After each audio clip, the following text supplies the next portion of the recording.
Daing tayo mga lods, daing pinakas sa Bisaya, pinakas. Ayan, babad muna natin sa suka na may halong tubig, asin, bitchin, pamintang durog, laurel, tsaka bawang. Ngayon yan sa ilalim lods. Okay.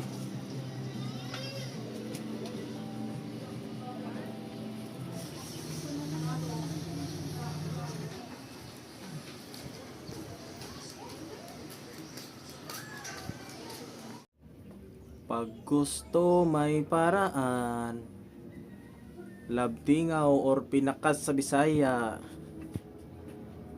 Ano, daing. Daing yan mga par. Masarap yan. Diba? Daing yan. Pinakas. Labtingaw. Or pinakas niyan siya. Ito yung tuyo na eh. Parang tuyo na rin yan. Templado yan.